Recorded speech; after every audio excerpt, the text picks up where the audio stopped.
El tema de hoy, la automedicación. De forma general se entiende por automedicación aquella situación en que los pacientes consiguen y utilizan los medicamentos sin ninguna intervención por parte del médico. El concepto de automedicación ha variado a lo largo del tiempo, según se hayan considerado solo los medicamentos de uso sin receta o también los medicamentos de prescripción con receta, recomendados por otras personas o que el paciente recuerda en tratamientos anteriores.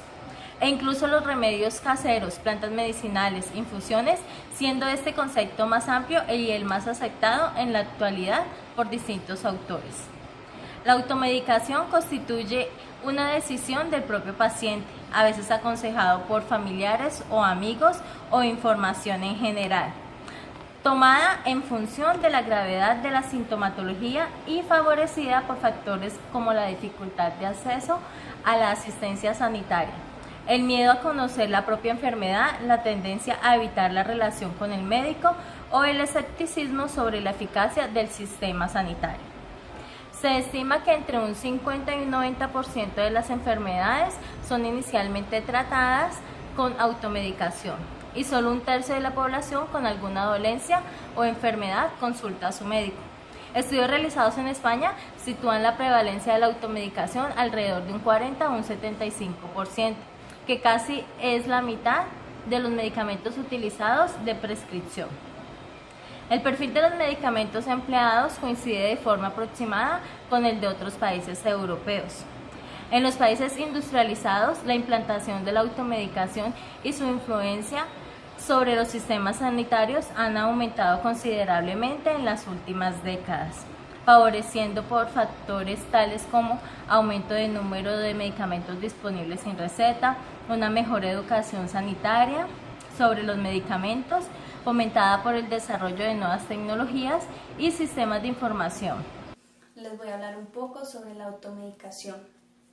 La automedicación es la utilización de medicamentos por iniciativa propia y sin la intervención médica. Esto suele ocurrir a menudo con los medicamentos que no necesitan fórmula médica ni prescripción. No obstante, aunque un medicamento sea de venta libre y no se requiera su fórmula para su dispensación, esto no quiere decir que sea inocuo a nuestro organismo o que más adelante no nos vaya a causar ningún riesgo, porque siguen siendo un medicamento.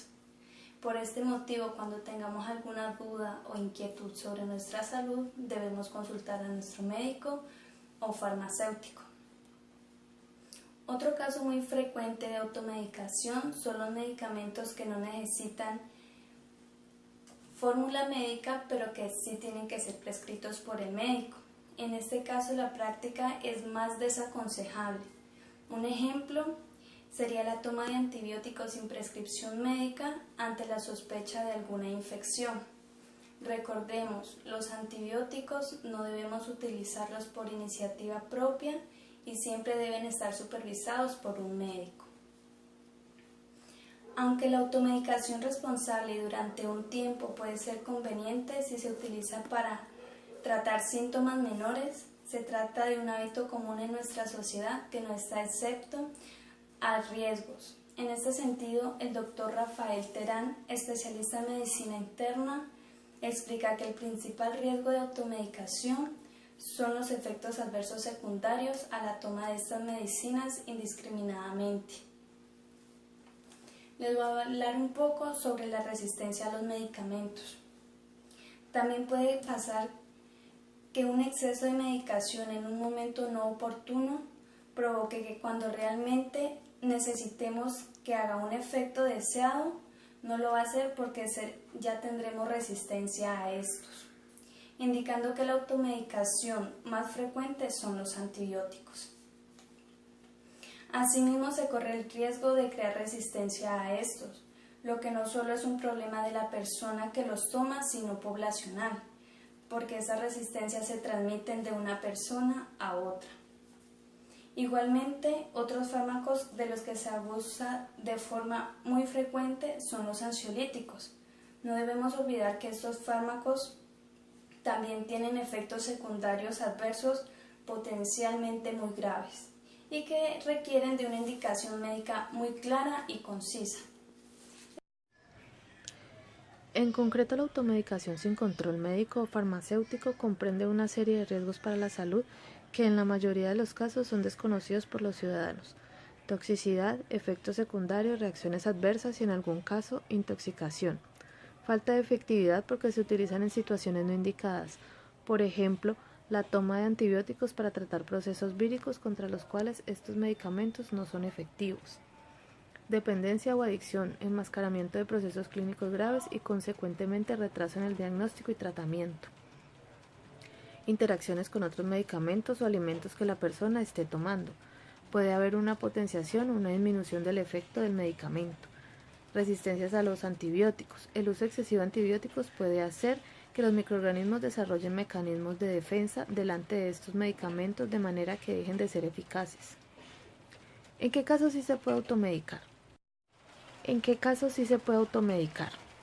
Aunque siempre hay que hacerlo por un espacio de tiempo limitado, el especialista en medicina interna subraya que sí se puede automedicar una persona en aquellos casos en los que ya conoce de forma clara y por antecedentes la sintomatología.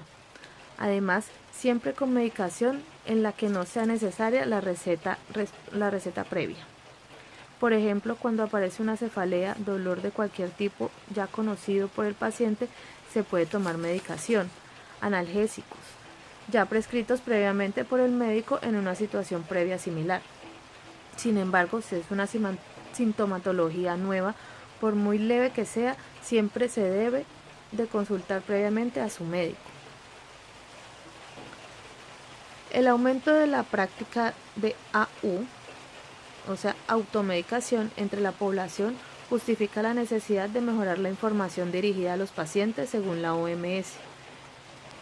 Es esencial que dicha información se adecue al nivel de educación y conocimientos de la población a la que va dirigida, lo que además podría evitar la mayoría de los riesgos de la automedicación.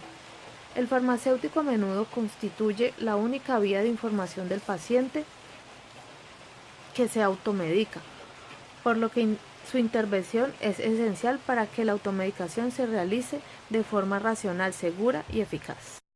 Algunos de los medicamentos más utilizados para la automedicación son los analgésicos, los AINES, los antibióticos, antisépticos, tópicos, suplementos vitamínicos, minerales, antigripales, antitusivos, digestivos, preparados tópicos, preparados oftalmológicos, preparados para higiene bucal, descongestionantes nasales, supresores del apetito, hipnóticos, ansiolíticos, antidepresivos, contraceptivos orales, corticosteroides, antiasmáticos, antihistamínicos, medicamentos cardiovasculares.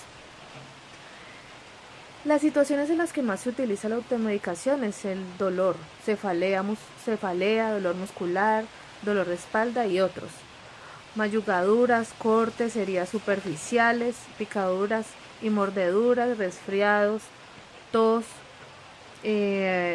dolor de garganta, estreñimiento, diarrea, indigestión, ingesta excesiva de alimentos, hiperacidez, sobrepeso, quemaduras solares leves, acné, calvicie, piel grasa y aftas bucales.